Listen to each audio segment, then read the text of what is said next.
Oh, Hello. what's up, man? Hello. How you guys doing? Pretty good, man. Well, Of course, I'm Warrior Nerd. We have Serpents here, and then feel free to introduce yourself, buddy. My name is DAZAssassin 100. I make a ton of Battlefront 2 mods. I also do short animations, stuff like that. 3D artist. Short animations, like centered around Star Wars, or what do you try to Oh make? yeah. So, I'll mess around with animations. I'm first and foremost like a character 3D artist, but I have fun making like short animations I post on my YouTube channel, whether it be to promote a mod or YouTube. just something I think it's funny. You subscribe to your YouTube. I didn't know you had a YouTube Yeah. channel. More recently, working with Wolf on YouTube, he's kind of dipped his toes really deep into like Unreal animation and all that, and been working with him. We got some projects in the work. It's really good stuff. It's really exciting. I follow his Instagram, and he's always posted a lot of like. There was this one that really like stood out to me. It was the scene on, jeez, what was it with Anakin? The deleted scene from Clone Wars with Anakin and Obi-Wan speaking on Utapau. Yeah, was, like, that's some cinematic captures. Yeah, was He makes beautiful really as good well. stuff. It's beautiful. yeah. Are you referring to the Unreal Engine? Is that what you're referring to? Yeah, Unreal Okay, Engine. that's So awesome. good. I've seen that. There's a video going around. A guy he's making like a little bit of remakes here and there from Knights of the Republic, and I've been following that, and it looks Yeah, it flawless. keeps getting recommended to me. It looks beautiful. I love it. I haven't played any of the Knights of the Old Republic stuff myself, but I'm the kind of guy like I'll put on 2 or 3 hour like YouTube retrospective videos or video essays about like a lot of the favorite media. Like, so a lot of that was like KOTOR, just learning about the lore and the characters. Right. So I've gotten a taste of practically the entire story of the 2 games. I've done that in Halo, man. I don't have enough time to read all the Halo books, so I just click on my favorite Halo YouTuber and then watch their video animations about it, and you kind of get the more graphs when they add their effects and stuff to it. So I dig that a lot. Yeah, it's fun. But yeah, So, yeah. good. When did you start modding? Like when like what led you to explore this passion? When did you start? Well, a little more than a year ago now. I started by like I watch all these like Star Wars related YouTube videos, and I got recommended like Battlefront mods of the week by Azatru, like top 5 mods. And I only had a console at the time. I didn't know Battlefront had a modding scene, so just seeing all this stuff being put into game was so cool. And I had left a comment on one of his videos because at the time, like I would just like mess in Blender, which is a 3D software program I use to make a lot of the things that I do. And I was like, I have all these 3D models that I either download online or I make from Star Wars. I don't know how to mod or anything, but I really wish I could get into it. I left that as a comment on one of his videos, and he actually responded to me. He was like, oh, if you want to, you should join the Battlefront modding Discord and, try your hand at that. And so I did. I did that very night. And at the time, I was working off of a 2010 MacBook Pro. So it was like really old, really beat down, always heated up. And you and Serpents are We two had the peas in a same pod, exact man. story because I started on Xbox. I started on Xbox, like you starting on console, and then I went into iMac, and I realized that wasn't working for me. So then I finally built a PC. Those were like in August when he was on that, like his.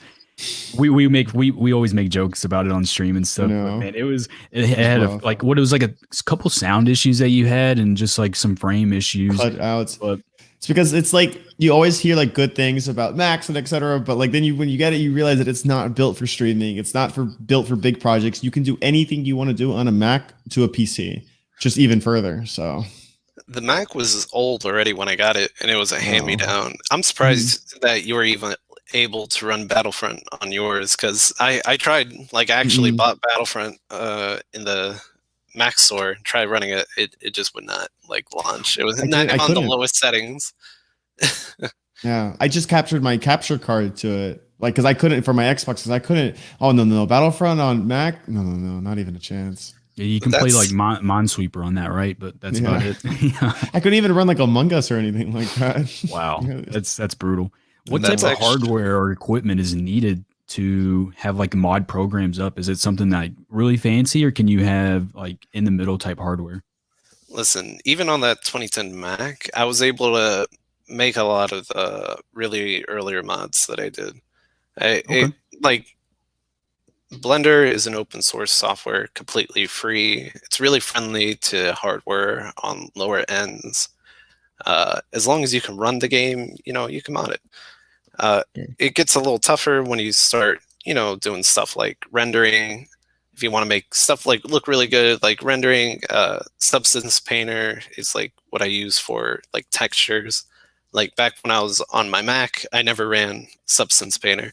That was all on Photoshop, just whatever I can do on there, which isn't ideal because Photoshop is 2D and 3D models. Yeah. It makes it a little harder. Yeah. But now, Clay Maver, my modding partner, is actually the person who helped build my PC. I know nothing about PCs. He just sort of gave me a list of parts to buy, and I did. And he walked me through.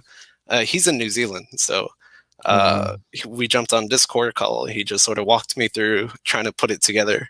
And at the time, I didn't even have a screwdriver, so I just had to figure it out.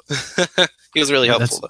That's amazing how Star Wars or anything related to Star Wars can bring people together, whether it be New Zealand and America, because Serpents has the same thing. He had someone from his community hop on a Discord call, and then they started building their computer through the route of Star Wars. It's amazing how close knit this community can get.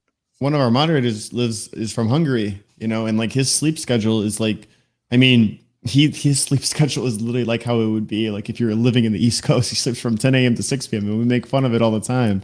But it is crazy how Star Wars kind of brought us all together in different ways to bring this podcast, to bring the three of us hanging out tonight together, and just in general. So that's really special. And you and Claymaver do a ton of projects together. I mean, that's C&D ModWorks right there, right?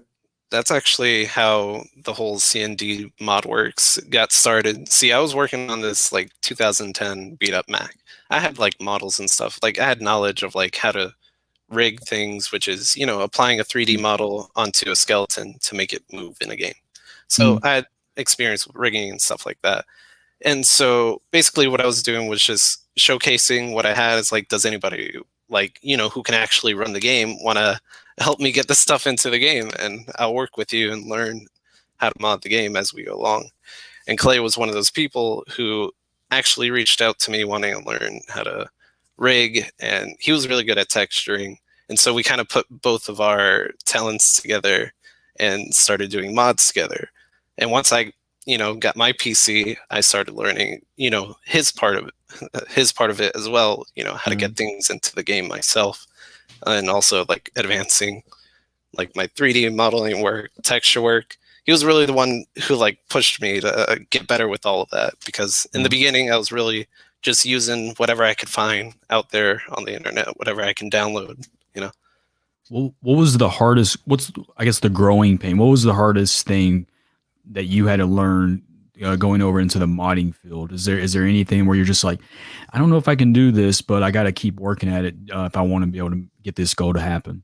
Oh, the hardest thing is the thing I struggle with today, which is the software we actually use to mod the game. The Frosty tool suite is like so complicated, so specific, and you can get a groove for it. Learn how everything works, how all the blueprints for all the characters work, how to get stuff into the game. But every single character is different as far as how they're set up in the game. So you run into unique problems, whether like oh, this character, they have a color texture but no metallics, and you want to import a character who's like all metal armor or something. So you got to work your way around that. It's a real pain, but you learn to love it. Yeah, it's the process. There's always those grind and stuff that you have to do when you're making content, but you learn to enjoy the process. When I'm making my YouTube videos too, there's just certain things that I don't like to edit the audio. It's not that it's hard, it's just tedious. That's the longest part of a video. I gotta go like the breathing in it. If I'm breathing in the mic, I gotta edit that out. And then sometimes I'm from Kentucky, so my country accent might completely butcher a word, and I'm like, what did I say there? Like, it's then I gotta go back and record it. I can't fix it. Like, there's nothing I have to record that whole paragraph, and it's just one of those things, man. So that's cool that you appreciate it, but you hate it at the same time. Oh yeah, and as you get along, you get like a workflow going around. First you'll make the model, then you'll rig it, make sure everything moves right, then you'll texture it, and then you'll worry about putting it into the game. And as you mod it more and more, the limitations of every character. Who's optimal to put a certain character over, like what you can and can't do. And so you could set that up. If you know that, you can set that up early, like in the process, like as you're modeling, like with that in mind, with the limitations in mind, so it looks better in the final product. Yeah. There's also things like, does it mesh with another character weird? Like, does it mess around? Like, oh yeah, so many characters in the game, like just steal from other characters. So if you mess with one, it messes up with the other. So it's a lot of work. If we get that Battlefront 3 with 50 heroes and 50 villains, that'll be a nightmare for you, because you're like, which one is it conflicting with? My hope is with 50 heroes and villains, there won't be much in the way of requesting. Yeah. Like, hopefully they cover all the grounds there. Yeah. And that's one thing if you go back like multiple episodes, we are always hyping modders up because you guys keep the game going. For whatever reason, EA is like, well, we're not giving you any new characters, but now we can get Ahsoka, we can get Revan, we can get Malik, we can get Hondo, and it's because of you guys that there's even a community. Your success has made us successful, and we can't thank you enough, man. So we greatly appreciate that. I just had to throw that one out there real quick. I really appreciate that. Thank you. It's really fun. I love Star Wars so much, and just a way to kind of insert my own like mark on that, or give something. I'm like a artist first and foremost, like traditional artist, like drawing and painting before I really started in 3D, and like just to make something that people actually have a use for. Like, it's nice to just make a character model for myself and maybe make a render and post it somewhere, but it's another thing like, people can actually like play with this character. It's that next step that I feel like is really satisfying. It's amazing because it's like, you guys do this because of your passion for Star Wars and how much you love it. And for us, as streamers, as members within the community, within the Battlefront 2 community, it's like going on a Nexus, like on a Saturday morning and waking up and seeing like new mods, like having new content, and like constantly looking forward to the next thing. And it really, really kind of drives your creativity, I feel like, for you guys. And it's just so beautiful what you guys do. And just really, really taking your passion for Star Wars and giving back to the community. It's incredible. So for both of us and for the entire community, like Warrior said, we can't ever thank you enough. Yeah, I appreciate that. Yeah, which will, lead into the topic of Star Wars, which is, one of our first questions for the evening is like, what got you into Star Wars? Like, how old did you find it? What got you into it? What made you explore the Star Wars universe? 2004, Revenge of the Sith came out, and me, 7 years old, my stepdad took us to a completely packed theater. Like, we couldn't get any good seats. We had the very front row seats. And I don't know if you've ever been in the very front row seats of a movie theater, but the screen is like towering above you. So you have to really lean your chair back and look up. And, the audio has to fill up the theater, and the speakers are right there in front of you. Nowadays they have speakers around the theater. But back then, they were always set up right there in front. So it was loud, blaring, had to tilt my neck up. But I absolutely loved it. I had no idea about anything of Star Wars going in. Yeah. I'm just a 7-year-old kid. I see all this like spaceships and laser fights and stuff. Yeah. I'm like, oh, this is the coolest thing ever. As soon as we get back home, I asked my stepdad, like, oh, is there any more? Like, do you have any more? I want to see more. He was like, yeah, I got them, but they're old. He was like, I warn you, they're not as like flashy or showy. They're old, because he had the original trilogy box set. And I was like, I don't care. I just want to see more. And so I sat there that afternoon after coming back in the movie theater and just binged through 4, 5, and 6 and fell in love. Yeah. I could hear your excitement just retelling that story, man. And I think it's It's almost the same for a lot of people. The first one I seen in theaters was The Phantom Menace, and I'll never forget that experience in the theater watching, Darth Maul for the first time. Just his presence. But I do remember watching A New Hope and not really Empire, but I definitely remember Return of the Jedi as a kid. But it's hard to. But my first like real true memory was in the theater at The Phantom Menace, and man, just going back to that, and then I could not find a Darth Maul figure anywhere. I had to get my uncle who lived in California to find one at the Toys R Us there, and then he shipped it to my mom, and it was a big surprise. And I've never been so happy over an $8 toy before in my life. It was amazing. Yeah, around the Clone Wars series when that came out is when I really started getting into like mom getting me like the 6-inch figures, stuff like that. I think Clone Wars is kind of what reminded me of like Star Wars and kept that alive in like the back of my head. Because outside of that, like, nothing new was really coming out. And then the Spike TV, I remember at the time, every year would have like a marathon of every single Star Wars movie in order. Yeah. And it was a grueling day, but I'd watch it every year. And once the Clone Wars was announced, I sort of watched that weekly, and that kind of kept my like love for Star Wars alive until like I got older, got into the games, and then YouTube, watching like a bunch of theory videos, like breakdowns of the books and comics, just all this stuff I feel like I sort of missed out on. Yeah, that's and awesome. On top of it, I'm sure for you, like getting the chance to do like work on any Clone Wars characters, any prequel era characters must excite you so much to be able to do that and to share your love for, especially during that era. Because I'm the same way. Prequels are my, that's my like era, and Ahsoka as well as the entire Clone Wars for me has always been significant. So I'm sure that excites you a lot to be able to, when you get the chance to work on Clone Wars mods and throughout that era. Yeah, I love that whole era of Star Wars because it builds up the universe way more, and like there's so many different styles of like colorful characters. Yeah. Like if you hadn't requested it, I don't know if I would have ever like looked at or touched Hondo, but like it's another thing that like pushes me to challenge me. I actually had so much fun with it. And I actually didn't notice he has 2 appearances in the beginning of Clone Wars and towards the later half of Clone Wars that look slightly different. He's the unsung hero. Like if you ask people like who's your favorite character, then they name off, Luke, Obi-Wan Kenobi, Anakin Skywalker, and then they'll get down their list and they'll be like, yeah, and Hondo too. And I'm always like, but not for me, he's just a character, but for Serpents here, I mean, he's in his top 10, and then I start seeing it, and then the community starts saying it, and then now there's like a whole like Hondo movement within the Battlefront community. So him asking you for this, it was just like, it was perfect timing, man. It was amazing. When he said he was doing it, I was like, I can see why. So, well, I asked the community a while back. I was like, okay, like I was trying to think like what mod is missing, what mod is like has not been seen before yet.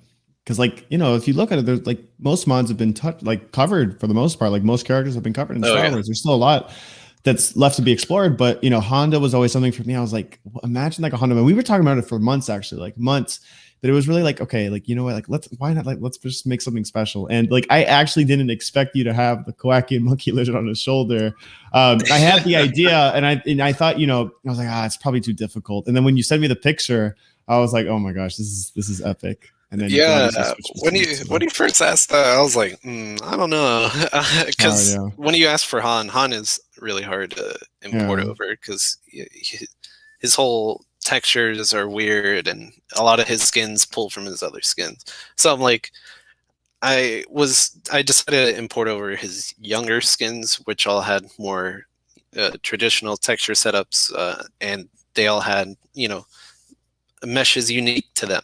So they didn't mess with anybody else. It went surprisingly well. Like I was able to hammer that out in like just a few days. And I was like, well, wow, I'm almost done. And I was like, you know what? Let me look and see if I can find myself like I didn't even know what they were called, like something monkey, like lizard monkey. Yeah, Kowakian monkey lizards. Yeah.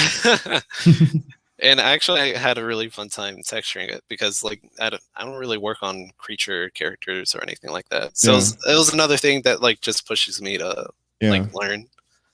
Yeah. It was really fun to make, and I don't know, you'll notice it Really if you fast. play it, but he actually like tilts his head slightly in conjunction with Hondo. I noticed the braids in the back. I mean, the detail is phenomenal. The skin, of course. And I remember I messaged you like a month ago with the idea, but like we've been working on this for the last one, I want to say week. And it was like, it really was fast. Like you did it, you finished this really fast. Yeah, I'm known for like with like my internal friend group, just like having fever pitches at 3 a.m., like just hammering something out. Because if I want to make a mod of something, or if I want to do something, I feel like I have to do it all right then and there, or else I lose interest and it's harder to come back to it. And if I can just get it all out at once, then you know, makes my production faster. And it's just also been the year of doing this so much. Like recently, I've taken upon myself to commit to releasing one mod a week, and I've been able to, you know, hold myself to that for, I think it's been like 4 or 5 months now. That's awesome. And that's the question I was going to ask. Like, what's the workload? Is it a couple days, or so about a week is how long it takes to make a character skin and mod? It really depends.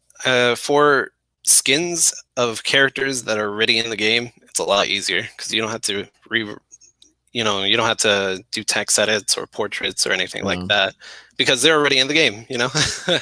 So skins of character are already in there is easier.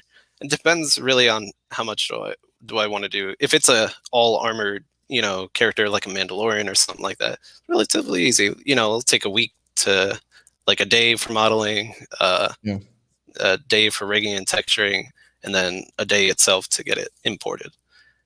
You know, certain characters like the Boba 1313 mod I did was like huge, had like 15 or 16 like different optional files, like 6 skins, that one was stuff like that. It took more like 3 months over than a week. It really depends on how much effort I want to put into it. Yeah, no, for sure. I mean, like, I know you still have a lot of mods that are still coming out that are, you know, pre-alpha, alpha, and beta that you allowed myself, Chronic, and Warrior all to test out, and Sugmug as well. I thought the Greedo one was so much fun. Greedo over Boss was phenomenal. That was another request, you know. Yeah, that was very specific. Greedo from 2015 over Boss. I was like, well, okay, I can make it happen. I still use that one because I don't play Boss too much, so I just keep Greedo on it. You know, it supports Sugmug, it supports you, and I think it's overall with the audio mod that was given to me, it's one of the most complete and well made mods. It looks on my rig, it looks clean. I love it. It's really good. There's not a whole lot of Bosk mods. I mean, you have Dirge, which is like always been a great replacement, but there's or a Sing, but like there's not been a whole lot of Bosk replacements. It's usually like Bosk like changing a skin color or something like that, or appearance. But for the most part, like that one really stood out to me. It was amazing, and Sugmug was so excited for it, and he shared it with us, and it was great. Yeah, I'm actually a Bosk main in HVB, so really? I feel that with the lack of Bosk mods, that was actually my initial push to make. I made the Bosk 1313 mod, and that was just a personal one for myself. I was like, I play Bosk all the time. I want a different skin. Nobody makes good mods for him. I'll make it myself. That's how a lot of my mods kind of come about. Like I love making load orders, like Rebels load order or Clone Wars load order or the Mandalorian load order. And in these load orders, I was like, all right, I need somebody to replace Chewbacca for my Mandalorian load order. So I'm like, Paz Vizsla would be good. So I make Paz Vizsla. That one was amazing. Yeah. Or for my Rebels load order, I'm like, I need a good Boba Fett replacer, Gar Saxon. So I make Gar Saxon. It's a lot of mods that I make. I also very much make for myself. Yeah. I mean, that man, oh, geez Louise. I think like whenever I ask everybody in the chat, like if you were to pick one mod, what would be your favorite mod? And most people always say, and this hasn't even, you know, you haven't even released this. You allowed me the opportunity to use this on stream. However, the Mandalorian Ahsoka mod, like everyone says that's usually like their go-to for their favorite mod. Really? And that one was, and to believe, you know, it's only in pre-alpha still. It's phenomenal. You know, the different skin appearances, the hooded appearance, using her robes, which could be from season 7, her kind of cut, you know, the kind of sleeveless like appearance, It's beautiful. Thank you. I appreciate that. Oh yeah, everyone loves that one especially. I collect sideshow statues and then hot toys as well. And a common issue with those is when you're doing a human sculpt, so like say Han Solo, Luke, or anything, it never looks exactly how it should compared to a trooper or Mandalorian or anything. Do you have more problems doing a human sculpt over say Din Djarin? Is that an issue as well in the modding community, or is it like an overall thing? So I have a theory. The Mandalorian, the show, introduced a lot of characters that were, faced characters. Din Djarin obviously wears a helmet, but a lot of people like Moff Gideon, Cara Dune, Grief Karga, they all have faces. So I actually took it upon myself to like challenge myself with things like, you know, uh, with faces like Savage, Moff Gideon. I had a couple versions of his face before I went with the one that Bebop provided for me. But it's a challenge I want to like face head on. It's definitely a lot harder. Making a helmet is 10 times easier, especially an actor's likeness. I would say it's easier to make a real life representation of an animated character than it is a real life character, because then you have an actor tied to that. You know what the real world version of that looks like. And that Ahsoka face for the Mandalorian Ahsoka, like, I get 50-50 responses. Either looks just like Rosario Dawson or nothing like her. And nobody can agree. Everybody I talk to can't agree on what it is that throws it off. Everybody has their own, different opinion about it. So it's so hard to get somebody's likeness. But if you keep at it, you get a lot better at it. And I'd say that's the main reason why you don't see that many people making those characters. Because like the faces and likenesses are just really hard to capture. Yeah. And it's not just in the shape of the face. It's also in like the texture, like their skin pigments, like their wrinkles. Yeah. It all goes into like making what looks like that character. And when you're approaching it from a 3D model perspective, you can look at dozens of reference photos for that actor. But you also have to picture in your head what that actor would look like completely gray and bald, because that's the model you're really working with on your end until you get all those other elements made. Yeah, absolutely. That's a really good answer. I dig that. So absolutely. And that's why I've really been pushing to make a bunch of Mandalorian mods, because obviously you got your Boba Fett and your Mandalorians, because those are the big popular ones, but I like people like Fennec and the Armor and Paz Vizsla and Moff Gideon. I love the show so much, and I didn't see anybody else like really trying their hand at that, so I was like, why not? And I have a Mandalorian load order myself, so I'm like, I need somebody to replace Rey. It's those side characters, not like the main characters. When you released the Armor, I was super excited because that was always a character. I told Warrior this when Mandalorian season 2 came out. That's when we started this podcast. I always told him, I was like, I just want to see the Armor again. And that was such a character. Like, I believe with her, it was like something we didn't really get to see a whole lot of her. She was like a mysterious type of character. She's the Boba Fett of Mandalorian right now. Yeah. Says very few words, just sort of stands there, looks cool. Yeah. Yeah, I absolutely love her design, like the fur, the golden helmet, like the horns. I was like, that was right up my alley.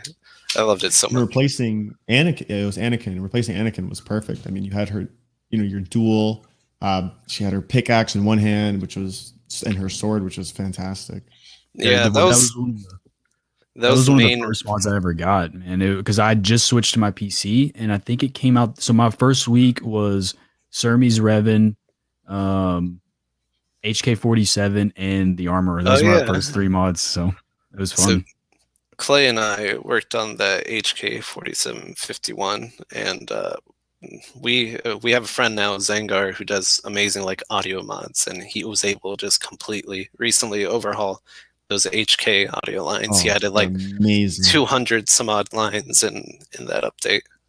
I was just so grateful that he took it upon himself to do that. Was phenomenal. Well, I owe you pretty much everything, because I only my entire Serpents is Ahsoka, and my entire community is Couture based. So Revan, HK47, Mhm. the new Malik mod that just dropped, the Clay's Malik mod. I've already made content on that, and it's man, I can't get enough. Like my webcam is sitting on a Revan and Darth Malik Funko Pop, and then I have Yeah, and the that Raven yeah, lightsaber. yeah, the Revan lightsaber, and then you might appreciate this too.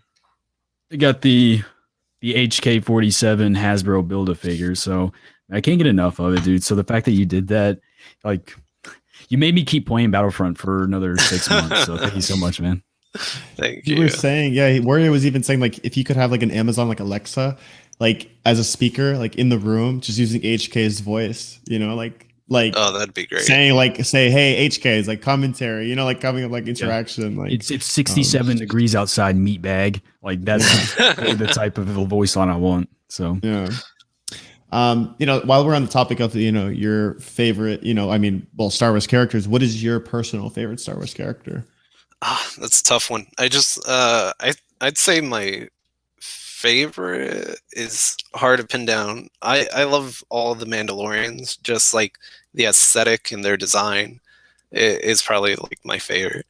My favorite character has to be uh Boba Fett, but only how he is in the Mandalorian.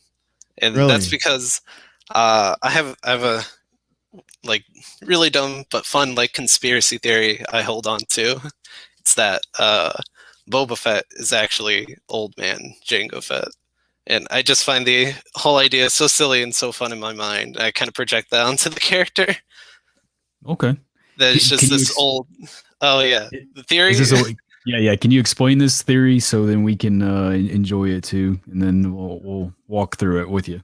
Yeah. So I guess in essence, you could say my favorite character is Jango Fett. Like I have the series black figure still in the box, sitting on my desk. Like he's probably my favorite, the OG Jango Fett. But my theory is that Boba Fett in the Mandalorian is actually Jango Fett with head recapitation, head recapitation surgery, and so he has, he's traumatized by the fact of losing his son Boba Fett, and so he's kind of manifested that grief into taking on the persona of his son Boba Fett. He's just like this senile old man running around the desert. I've actually heard this. I've heard this theory. It wasn't Star Wars theory, but I've watched a YouTube video on this. It was like the top 5. It was like outlandish is how they titled it. Top 5 most outlandish. Like one. It was like Mace Windu. How would Mace Windu survive?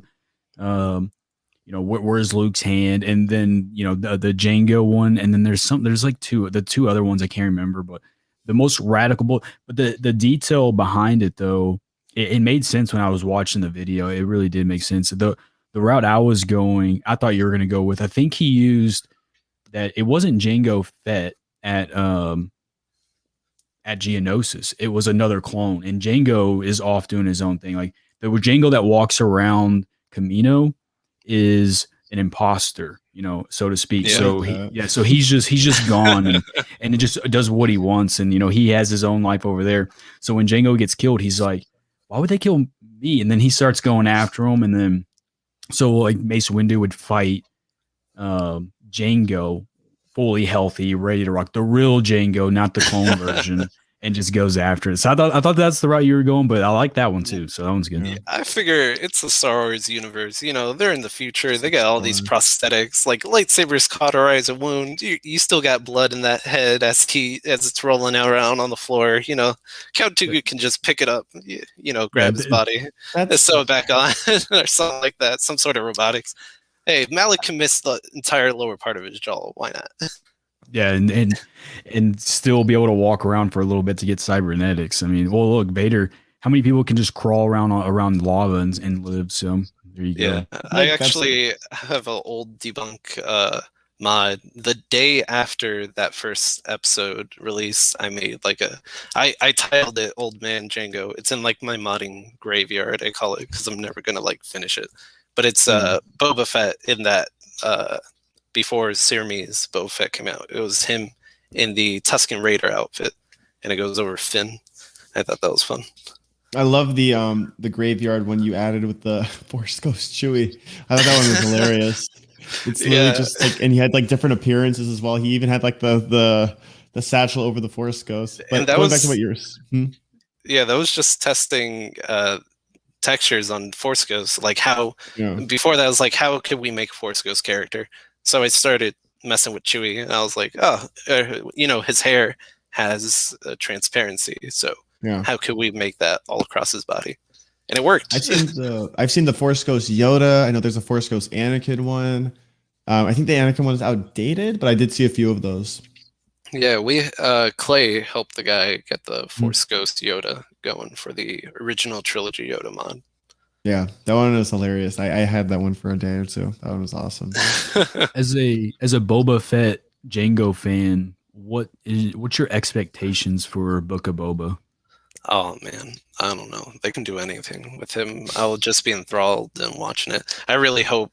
They kind of pseudo made him this sort of protagonist hero type.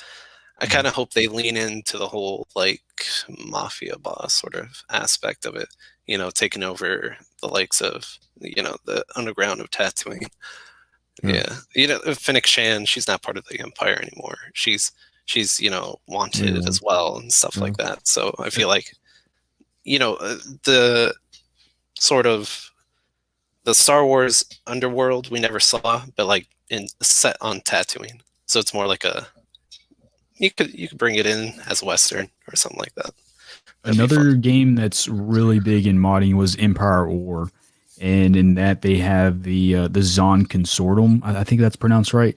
And it's the underworld. I kind of picture they're taking that from Legends and they're giving it to Boba. So Boba will have his own, like exactly what you were saying, underworld. He'll control it and kind of take over. The Hutts are who controls that now. I think he's gonna become like the new. He's gonna replace the Hutts, Boba Fett, and then maybe the Mandalorians will too. So they'll go from ancient warriors to superb mercenaries, which is what they do in KOTOR as well. I think one of the more interesting things they did with Maul in the Clone Wars in the later half was him running this like underground empire and building it up. I think that was really interesting to watch. If Dave Filoni is at all related to that project, maybe he can bring some of that onto it. Do you think, because this is a question that gets asked a lot, do you think that we will see another bounty hunter, like a cameo from another bounty hunter in this Book of Boba Fett series? Bosk, please. Bosk, awesome. Please. I can tell already. Yeah, well, you already said that's your main. Bosk main wants boss character. Surprise. Listen, I don't have skill. I just need to lay down some traps and wait. That's it. We're good. Yeah, Bosk is actually best on Jabba's palace. I also think it's just really fun to see him again in live action. Just the whole how they did it. Practically in the original trilogy, and how they're really dead set on recreating a lot of that, seeing like a practical Trandoshan. They did a little bit of that in the first season of The Mandalorian, but you never see any of them talk. They're glorified mass sitting in the background, having him as like a main character. And they've already built up the relationship throughout the Clone Wars, so we kind of get a sense of like where they're at. Yeah. I think, and Bosk the way he moves would be really cool to see on live action. Him scaling the side of a building real quick with his lizard-like skills, and then just pulling out a sniper rifle to help Boba. We only get action scenes. We only ever see him just standing around in the original movie. Let's see some action scenes with Bosk. Give him a hallway. Everybody gets a hallway scene. Give Boba Fett a hallway scene and Bosk a hallway scene. And now we have two scenes now. We have the IG series droid, and then we have Boba Fett's scene. So we know what these bounty hunters, and it makes Han Solo even more badass, because in Legends books and everything, like this is the group that they picked to go after Han Solo and Chewbacca.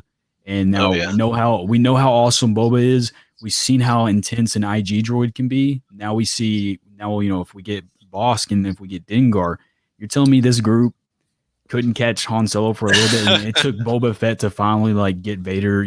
They tasked together to get Han Solo. So that just shows you what type of like dude Han Solo really was. Oh, Dengar is another good one to have there, if anything, for comic relief, because I don't think Boba Fett alone can carry a show. He's more of the silent stoic types. So you need somebody in there to like breathe some life into it. He was always this mysterious character, I feel like, and it was really interesting to see him in the Mandalorian. Because yeah, we saw like kid Boba Fett in the Clone Wars, but I feel like this is the most development he got as a character, and it was really crazy to see him, someone like Boba Fett, kind of go against the people like he was quote unquote once loyal to, which was the Empire. And you kind of see him in like the limelight of being like a good character, like a good person in this. You know what I mean? As you saw him as like the villain before. So to see how they're going to take this into his own series, like kind of making him like the spotlight.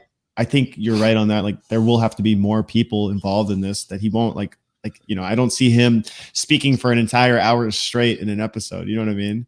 Oh, yeah. He's a more laid back, calm, like quiet character as we've always seen him.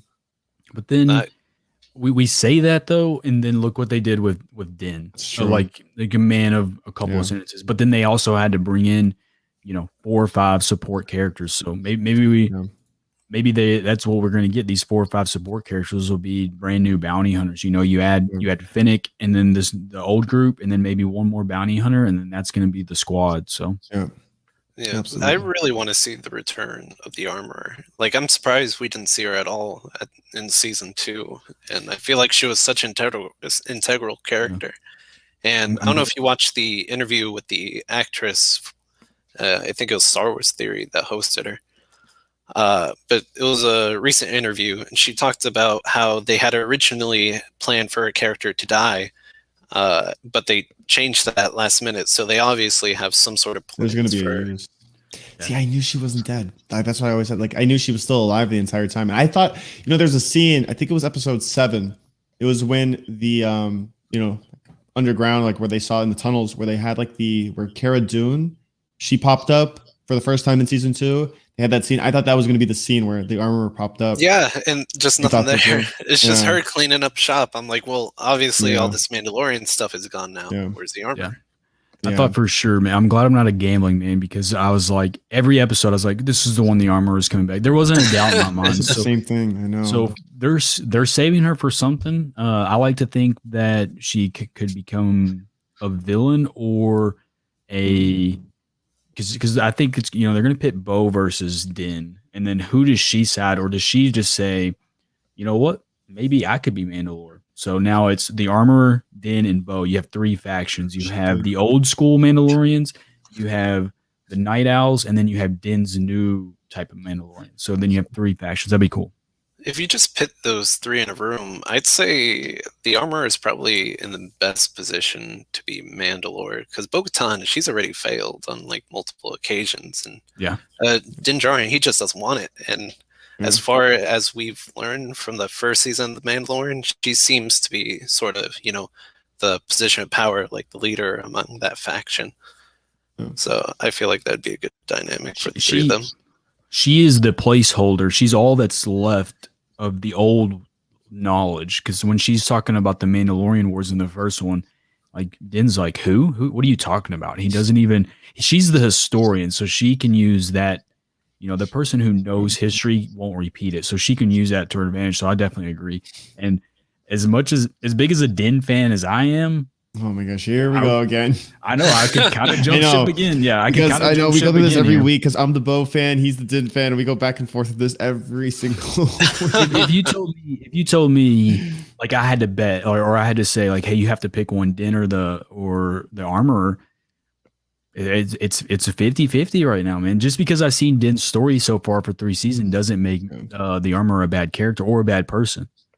So who knows? I mean, that'd be I have my reservations. I have my favorite in this fight too. It's probably the Armorer. But I like that though. I really, really like that. Do you think her horns on her head make her a Zabrak? Could be, because you could be a Zabrak, or do you think that she was once loyal to Darth Maul in the Clone Wars, like one of those, like a Death Watch? I don't think she was. It depends on how old she is, really. But I think personally that the horns are just to represent that she is a Zabrak. I actually played with the idea when making the armor mod to make like what I thought she looked like under the helmet. I was going to make her a Zabrak, but that ended up not happening. But I that's dig my that. theory, at least. Well, that's a really good theory. I really do dig that because for whatever reason, it never occurred to me that her race could be, her species could be Zabrak. I just assumed that she was like a follower of like some, Zabrak or Maul. So that's a really good one. I'm gonna read more, see if I can figure something out. I like it. I want more backstory on her for sure. If I have a whole channel for in like my personal Discord for like just conspiracy theories I have for Star Wars. Yeah, I can really get into that. Okay, well then here we'll hit you with this one. Grogu, who saved him? Who saved him? Grogu. Oh, in the sequel, I saw you guys talking about this. I came up with an answer to this. So you're asking what happened to him, right? Well, yeah, who saved Grogu in the Jedi Temple during Order 66? Oh, in the Jedi Temple during Order 66. Well, and then you can answer the other part too. I think Grogu hadn't yet been discovered as a youngling at the time of Order 66. Okay. And then the second one is you're talking about the temple where Ben Solo and Luke Skywalker is correct. Okay. Yeah, so answer that one. And I want to hear this one too. Oh, I think just full on. I'm a big fan of the Darth Grogu theory. He's just full on Sith Grogu, or actually, I like the idea of him just outright, denying the Jedi and becoming a Mandalorian, little Mandalorian Grogu. That'd be hilarious. A Force-sensitive Mandalorian would be really cool. Yeah, he can be, the next. Who was it? Tar Vizsla was the. Yeah. Yeah, so you could be the next Tar Vizsla with the Darksaber running around with a jetpack. That'd be great. You give Yoda.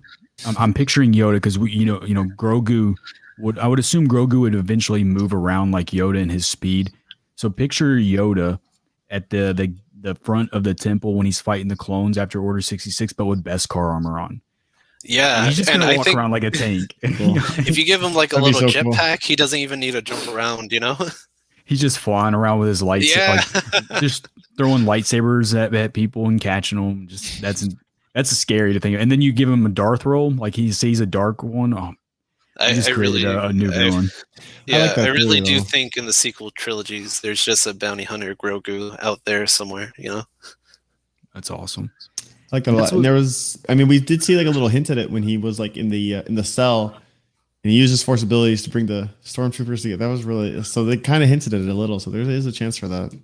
Man, the theories is what gets people excited for the future of Star Wars because they could go any route. They could go dark side Grogu, they could go light side Grogu, they can go no side Grogu where he's just in the middle. But the question is, when do we get that story? I feel like that story is not that answer that we're looking for. Isn't in wave 2 of these shows. It's going to be wave 3 or 4. It's going to be a long time away.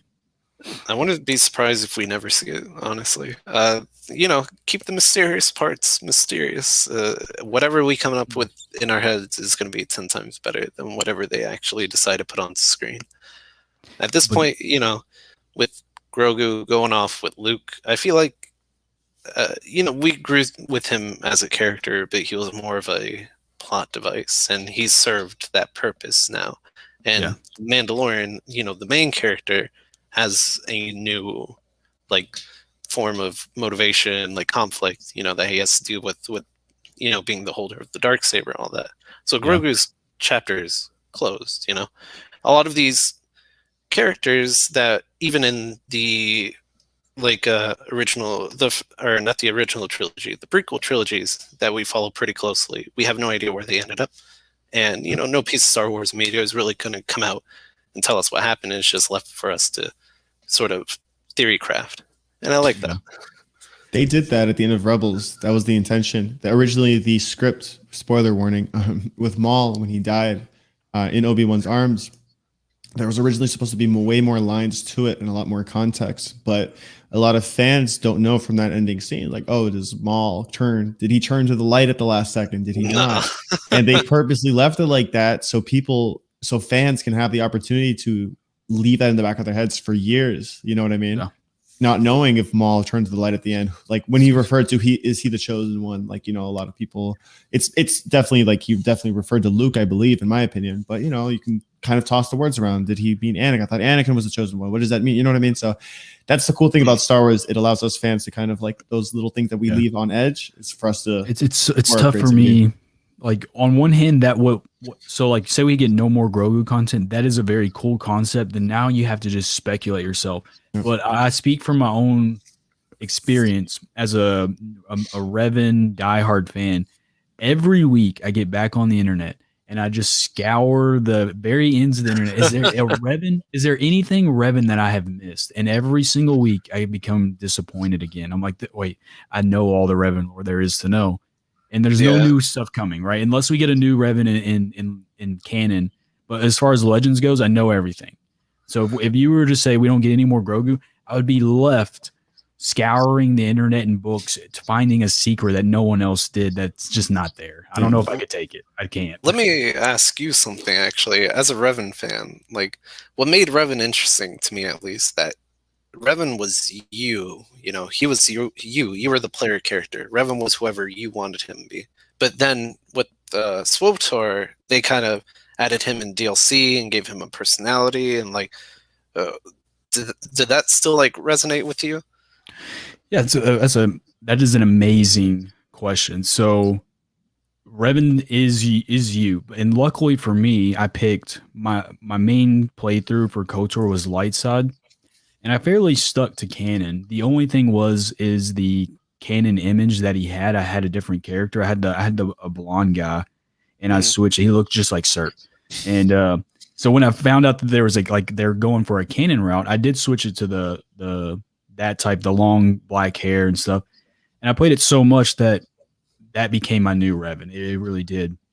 But when the SWTOR came out, I was very disappointed with the SWTOR story because Revan to me is a purely good character. Everything he does has a purpose for the greater good. Even his fall to the dark side is strictly, he was doing it for a purpose, to save the galaxy. So in SWTOR, when he split apart light side and dark side, I didn't really like it too much, and I have my own issues with the Revan book, but every character has its flaws, and in the end, I think he was only doing it for the greater good, for Bastila and his son. So that's a good question, man. I like that. So, and that's an issue with, if we get Revan in canon, what do they do? Like, who is it? Because you're Revan. When I describe my Revan to you, you're probably like, that's not my Revan. And then you ask any one of these people in the comment section, who's your Revan? It could be a female, right? Because you can play as a female character. So that's what I was thinking too. And I was like, it's so difficult. So in a previous podcast, I was like, here's what you do. You make a Bane trilogy. You find Revan lore, but you never give him the personality behind the mask. Revan's always seen with the mask on, and he's referred to. I know that pains me to say as a diehard Revan fan, but you give Bane his trilogy, and then you just refer to Revan as much as possible, and that's where the lore comes from. And you do leave him a mysterious character, because if you make him a female or you make him a male, half the fans are going to be divided, and then we have more confliction in the Star Wars universe, and that's not what we need right now. Yeah, I think Revan as a historical entity can do a lot more for any Star Wars media than he can as a character in the center of his own story. Dig it. Oh, as far as also with Ahsoka, what are you guys expecting out of the Ahsoka show? My hope for the Ahsoka show. Well, this is what the first thing. I mean, if you look at the Dave Filoni kind of announced it. He obviously can't say things due to contract. But one of the things he mentioned was, if you notice, you finished Rebels, correct? Oh yeah. Yeah. The very end of Rebels, you see obviously Ahsoka and Sabine. Well, he mentioned that, quote unquote, is that the Mandalorian timeline takes place before the end of Rebels. So those cloaks, he mentioned that.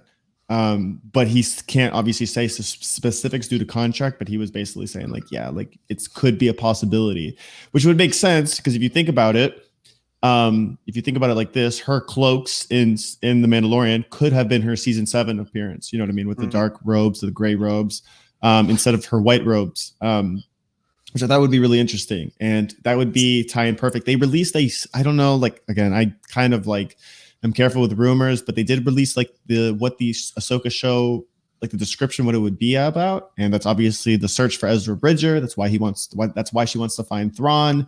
Would that mean so Ezra's dead? Because at the end of that season, you don't see Ezra. You don't. I think somehow Ezra has discovered the ability, because he had a plan, and that plan revolved around that species that he used for Thrawn. I forgot the name of it. I think hyperspace whales.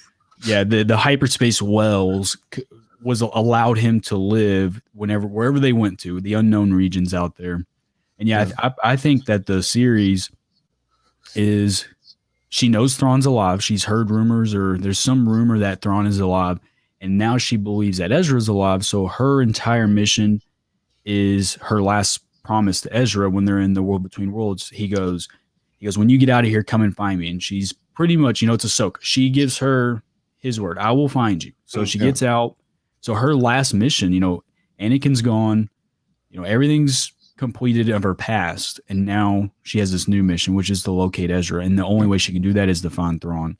Now, is Ezra alive? Who knows? Is Ezra a dark side? Like, what happens to Ezra? I was really teething at the idea of Ezra falling to the dark side with, his interactions with Maul, him slowly getting frustrated at Kanan's teachings. I really thought they were going to commit, because I was all on board for it. I was so excited. I'm like, finally inject some new life into this character, give him a different dynamic to go with, And they just didn't do it.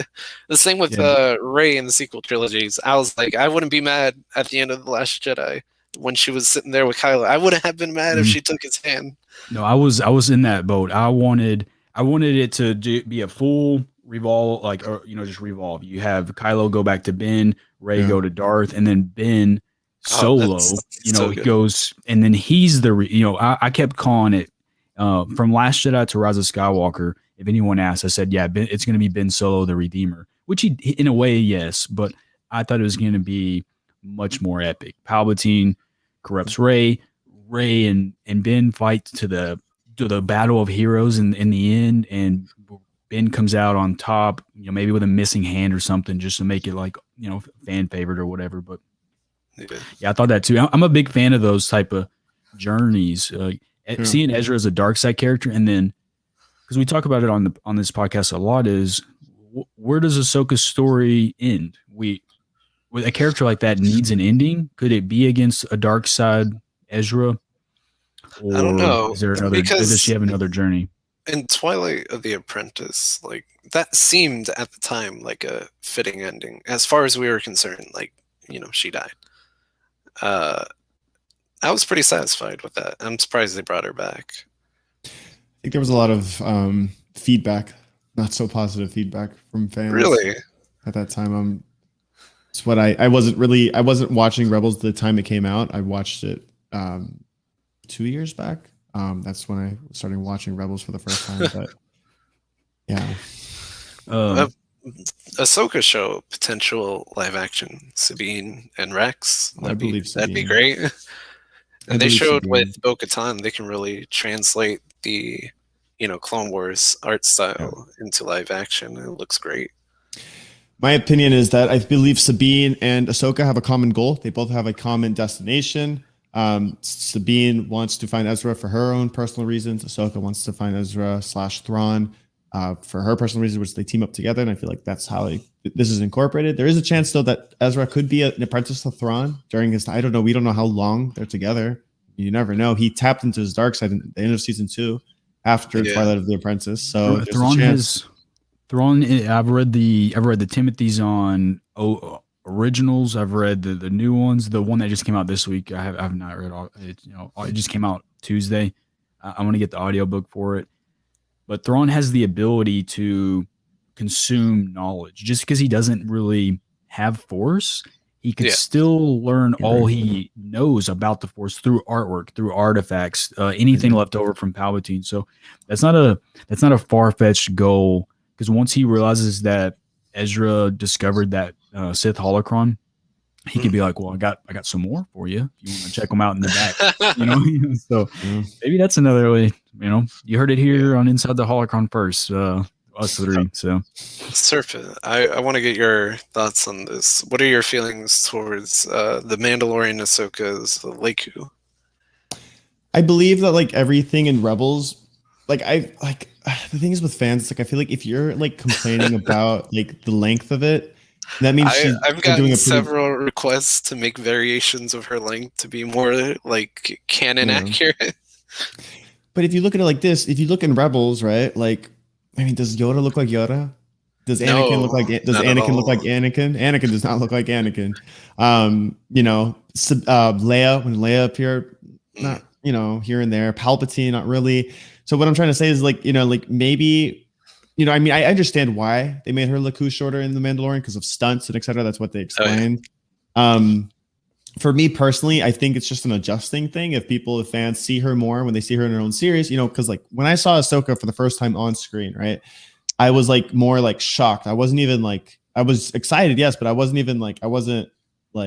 I had to take time to kind of adjust to it. I'm like, is this he really? Stopped talking in the group chat. I was like, yeah, I did say a word for like 30 minutes. Somebody call the ambulance, because like he just wasn't talking in the group chat. We were doing a watch party for it, and like I had to watch more and more and more to kind of adjust. I'm like, okay, so this is her in live action. This is actually her.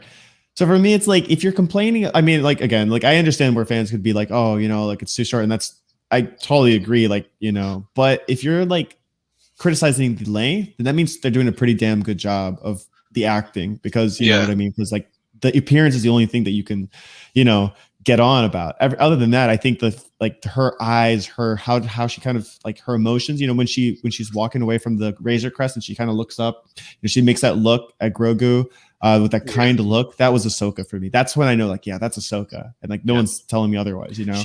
Rosario did a good job of being the Ahsoka gif. Like any gif that you use of her mannerisms, I can see Rosario in that episode doing it. When she first appeared, I was taken aback really quick. I was like, what do we got here? But then as the episode went on, it just worked. It just worked. It really did. But I will admit, when I first saw it, it happened so quick. That very initial scene was so fast paced that I thought about it for a brief second, and then it just left me. And I didn't really dwell on it too much until, you know, you get on Twitter after it and everyone's making fun of the size of it. But the reasoning behind Lucasfilm doing that was for weight purposes and movement purposes. Apparently it just wasn't doable, which makes, if that's the truth and that's the case, then who cares? Like, it's still Ahsoka, you know? I think it's completely justifiable. It doesn't bother me at all, actually. And I only realized that this was like a hot topic issue when I posted that render, and people were like, "Can you make an option to make her Leku like bigger?" And I'm a big Shock T. I'm a big Shock T fan. I think behind Django, she's also one of my favorites, as little as she's in you know, the actual original series. Clone Wars did her justice, but yeah, I'm like, I can't imagine Shock T from like episode 3 like doing a bunch of flips and shit from like rooftops, and that just wouldn't work. She'd get tangled up on her own most body. Definitely. Now they could have used CGI. But I feel like TV in the long run, that's what I'm saying. I'm saying, first of all, cost. Second of all, in the long run, and that's the same thing I apply with Ashley Eckstein's voice, because a lot of people were like, why didn't they just use Ashley Eckstein's voice like they did with Maul and Sam Witwer? However, if you're looking at it, I always said the same thing. This was before the Ahsoka show release. I'm like, this is what I believed. I said that the reason why they're not using Ashley Eckstein's voice is because she's going to have her own show. When you have your own show, and she's going to be used for future projects. And if you're talking about, say, 8 episodes, you know, 1 hour each, do you really think they could use Ashley Eckstein's voice over the course of an entire 8-hour, you know, segment? Because if you think about it, if fans are already getting on and going crazy about the length, well, then imagine if one little piece is like not lined up with the words. You know what I mean? I assume they tried for, you know, they like, let's bring Ashley in, do a voiceover on this whatever character, see if we can do it. and it failed. So they're like, yeah, sorry, Ashley. Do you understand why we can't do this? Like, and then and there's gonna be more animated type series. Like there's just you can't tell me by the year 2030 that we don't get another Ahsoka animation or at least a cameo somewhere, you know. So appearance. We might see her in Bad Batch. I was literally gonna say. I mean, Matt Lanner supposedly is confirmed. Ashley Eckstein is rumored, so we might even see her in Bad Batch, which would be phenomenal. Star Killer in Bad Batch, yeah. No. Star Killer. Oh my gosh, I would do anything. If Star Killer becomes canon, he has to be watered down. There's just no way. Sure. Yeah, I think everybody understands that he cannot exist in his previous form, but just want to see him in some shape, way, or form in mainstream Star Wars media. And they can keep Force Unleashed 1 and 2 legends and then bring him into canon in its own separate way, you know, which would be possible. Adapt We lost Serpents. That's the first. He died. I want buy Serpents. I just want here he's back. It signed me off for a second. He's back. Welcome. Jeez. I want Star Killer to be canon for the sole purpose that Sam Witwer deserves that. Like I think he's an amazing dude. He's an amazing fan. And he's still very much involved in Star Wars, so it can happen. I hate bashing a community. It's not really a bash. Sam Witwer is the only viewership that Squadrons gets right now, like at all. So, and he doesn't have to do that. I think he just generally loves Star Wars. He loves Squadrons, so he just plays it. And every time that he streams Squadrons, it revitalizes that community for a couple of days, and everyone talks about it. I had people come in my chat, "Hey, can we get Sam Witwer on Guardians?" I wish, I wish he could be on our stream team. I really do. Like, we don't have control of what Sam Witwer does, but I'd love for that to happen. So, if you notice, go ahead. Good. Oh, I was just saying, if you notice, whenever he does stream Squadrons, he's talking about Star Wars. He's just a fan. Yeah. Yeah, I get such a sense of that whenever watching any of his interviews and stuff as well. Yeah. And the fact that he is doing so much like VO and work for Lucasfilm and Disney still on Star Wars just kind of makes that whole idea a little more palpable. It's like it's so close to being possible that you just really want to see it. Yeah.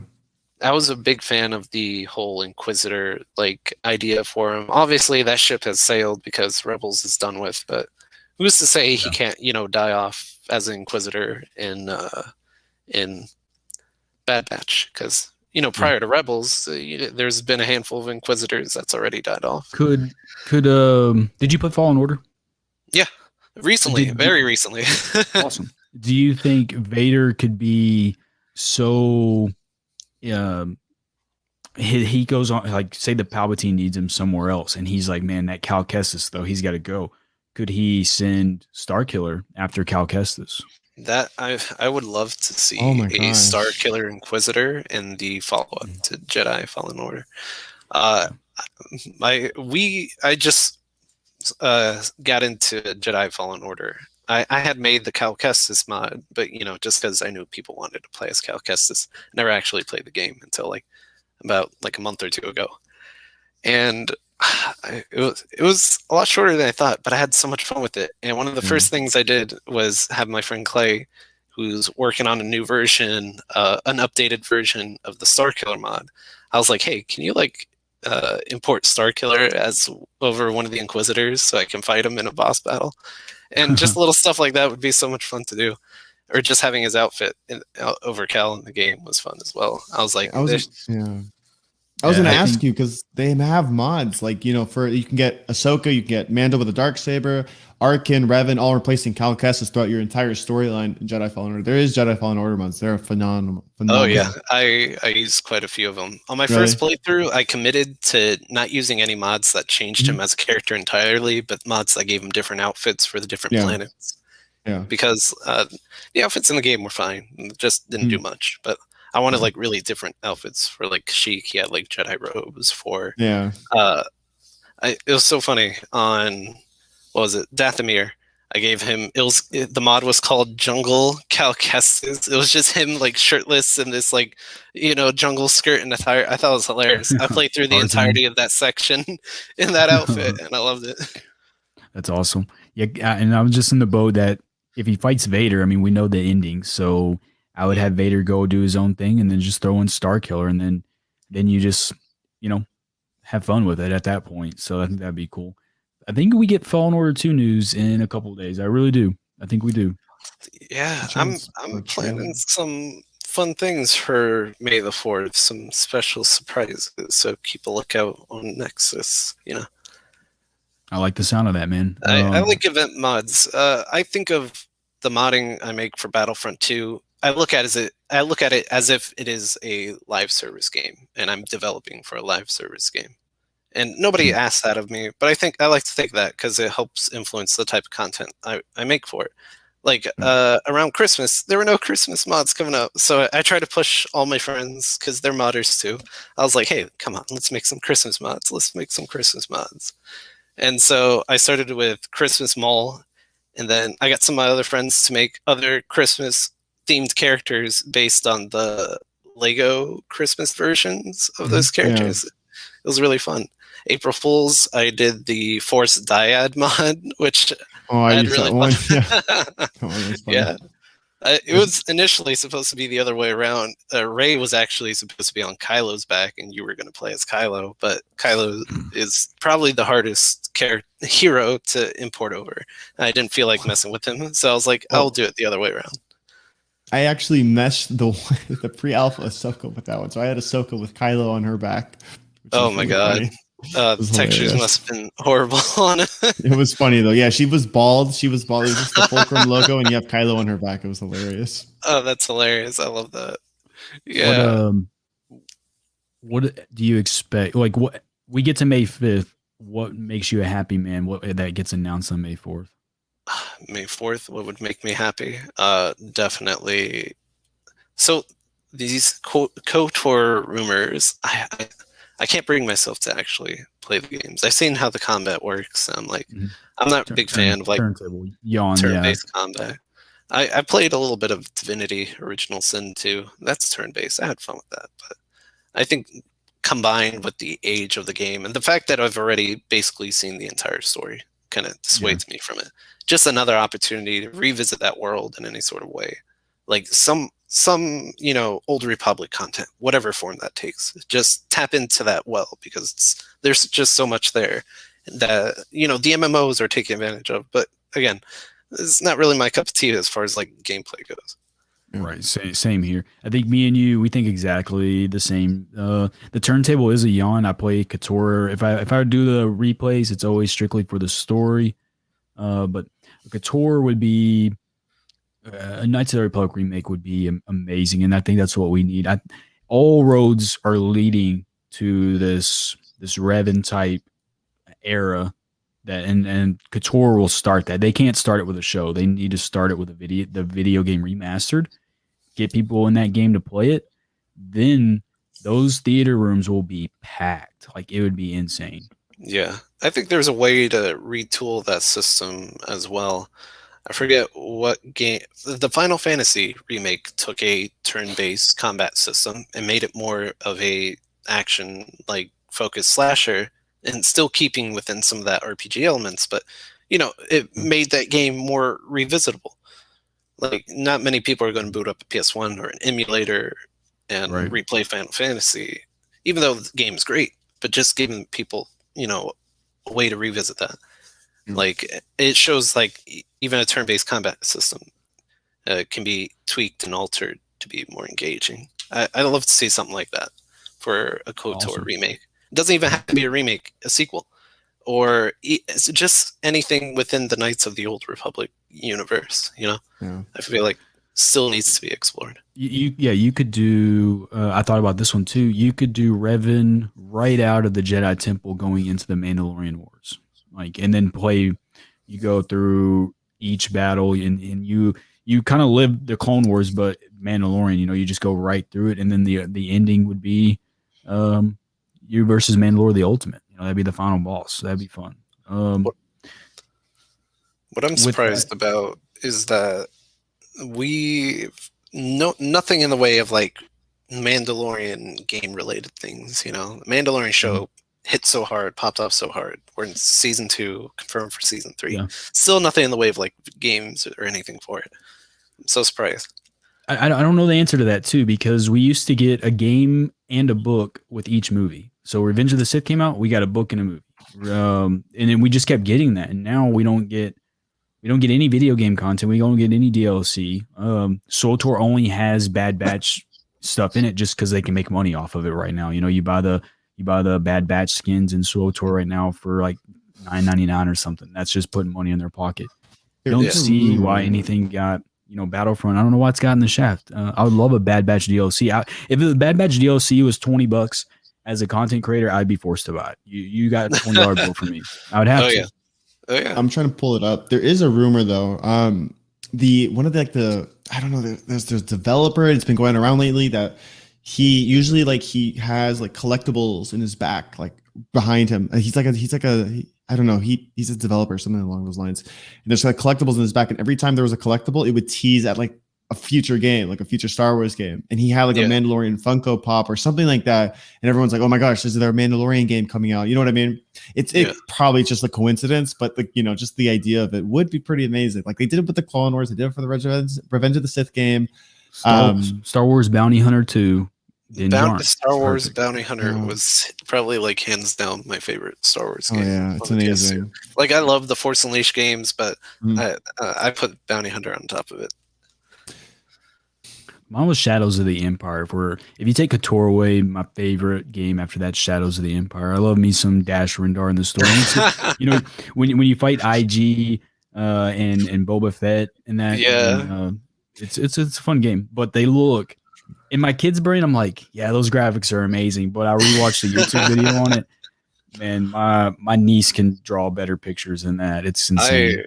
I've been like playing with the idea of just like a ultra HD, like 8K Dash Rendar, just because we, my friends in my Discord will make jokes about like, character Dash Rendar without knowing he was an actual like Star Wars character. I had to tell them about the game. And I was like, you know what? Maybe one day I'll actually make a Dash Rendar mod. His character looks pretty cool. I will download Dash Rendar instantly if you made one. That'd be amazing. Did you get into the Republic Commando game? And now that's remastered on PS4? I've never played it, and I really want to. I really want to get into it. Tortuga, a fellow modder of mine, he's in college right now for like, game design and stuff like that. One of his professors actually worked on Republic Commando. I wish I had a professor that did that. What? Yeah, so it's really cool. I'm definitely want to get into it. I love the commando mods that come out for it, like Boss and Scorch. I'm like, these guys look cool. I have no idea anything about them, but they look great. And there's there's obviously a lot of Battlefront 2 mods for them as well, replacing Han, Leia. There's like a whole overhaul, which is really cool as well. That's awesome. So unfortunately, we got to start wrapping this up, buddy. Daz, is there anything that you need that we can help you promote? Because we will be all on top of that right now. Well, I'm working with, like I said, Wolf on some animations. We have one animation out now. It's called Victory and Death. It recreates the Clone Wars, that final scene with Ahsoka in the Unreal Engine. We just try to, make it look next gen, like, remake it for modern time, like taking that same scene. We have a few more coming out after that. I'll be sharing that in the chat right now. Yeah, I need to be on top of that. Yeah, I have Patreon, patreon.com/CNDModworks. You get early looks at all this crazy stuff that I'm doing with modding, as well as like renders, anything like that. I have Instagram where I post, a lot of those early work in progress stuff as well. You can follow us there, CND Modworks. Yeah, and thank you so much for. No problem. And I like the idea of what you're doing with that, because I mean, you've been referred to that KOTOR one that I said, and I don't know if you noticed this, but he went from like 600 subs to, I think he's at like almost 40K right now. Eckhart's Ladder got wind of it, and then he shouted it out. So, dude, if that could be your door, man. That could be amazing for you. Yeah, our main production channel is Wolf Productions on YouTube. You'll find it if you look up Victory in Death. And the guy who you were talking about, who's remaking the deleted Clone Wars scene, cinematic captures, we're actually, really close with him. He gives us advice on like how he does a lot of the things he does, teaching us stuff about Unreal. Really cool guy. Love all his animation and short films. Like, they're amazing. Just what he's been able to do. And we're trying to just like follow in those footsteps. Amazing. Well, like I said, if there's anything that we can do, I mean, please make sure, if you're here watching, make sure you please click those 2 links. If you also go, if you do miss it by any means, you can look in the description. The Patreon link for C&D ModWorks is right there. And, if there's anything else, I'm so excited for your May the 4th, whatever this May the 4th, I have me like on edge right now. I like making like event things, it keeps the game alive. And thank you so much for you guys for like not just have me on here, but like stream the game. Like you give a better sense of community for the game that really wouldn't be there without you guys either. Like I make my mods for like people who enjoyed the game to play, and you really like give an avenue for those people to like see it and you enjoy it yourselves. And I really appreciate that. I feel like this game would be absolutely dead without you guys like giving it that stage and playing it as much as you do. Well, we feel the same way about the community. Yeah, it's very mutual, man. Tomorrow, I'm actually maxing Kylo Ren, or not tomorrow, on Monday, but I'm calling it the road to max Revan, just because of the modding community. So, and I was gonna do HK47 as well. That could be next month. And you said you worked on that one. So, without you guys, I wouldn't be able to do that type of stuff. Yeah, if you're into KOTOR stuff, I suggest you look at my friend Tortuga, fellow modder. He has a lot of KOTOR mods in the work right now. He's a phenomenal modder. Yeah, I'm actually a member of his Patreon. I have his Bastila. It looks it's absolutely amazing. I was just watching him work on that. Like, just the leather and the details. I was like, it looks beautiful. Yeah. And then my chat eats it up too. They think it looks amazing as well. And then this is it. Victory in Death, recreated in Unreal Engine. There's the proper spelling. You can see that down there if you're watching instead of listening on the podcast. So I'll DM you. I'll get the information for your Discord. I would love to make a video on my personal YouTube channel. You guys don't honestly really need my lore seeker help with all this, but I can get you a few more. I can get you a few more on there. So some humble beginnings. We'll get there. All good. All good. I appreciate it. I like what you guys do with the whole like streaming community, like really helping each other all work. Like, you all have this common interest of like Star Wars, and you all love Star Wars, and you bring each other together and like help push each other up. The modding community, like the larger community outside my personal friend group, is really like, not as open and butt heads and a lot of like egos in the way. I look at what you guys have, and I really wish it was something like that, because then you would get a lot more, people interested in mods, making mods. You'd get a lot more content if, the main modding community was just a little more open to new people and like supporting each other. So you guys are doing absolutely great on that end. I look to that as like as an example to build on. That's awesome, man. Greatly appreciate you, brother. Thank you. Serpents, what do you got going on in the next couple I'll be live days? tomorrow. We'll be we debuted the Hondo mod today, which was so much fun. We also made a trailer for it as well. I just uploaded it to you, so I'll send it to you as well for the trailer that I kind of put together last night. Tomorrow we'll be playing more with the Hondo mod and then getting into our Xbox community day. So that'll be fun. And yourself? I'll be back Monday for the Max Revan and then the charity event for St. Jude's, where the Guardians will be participating all day on May 4th. I think almost all of us have agreed to play Battlefront 2. I think Fama's even going to play Battlefront 2. It's the Heroes Unleashed event. It's going to be a lot of fun. It'll be exciting. If you ever get that tournament, around, be sure to invite me to that. Oh my gosh. I love me some HPV. I would love that. The last thing, this will literally take 20 seconds. The only Star Wars news I have right now for the chat and anyone listening at home, The Heart of the Jedi, it was a discontinued book in 1993 that for whatever reason it didn't get produced. Somehow it's on Amazon right now for $11. Whoa. So if you go The Heart of the Jedi, just type it into Amazon, you can get it Something's for close. $11. And so apparently the Amazon got publishing rights to it. They're not allowed to make money. They're only selling the book. I don't know how they've done this. I researched a little bit on it. So it's literally they're just selling it at cost. So however much it costs $11 to make the book, that's how much they're selling it at. And it's the first Legends material we've ever gotten since Disney bought Star Wars and retconned it to expanded universe, the Legends. So I'm going to That's be insane. ordering this, and I'm excited to read it. And that's why this book is sitting right here.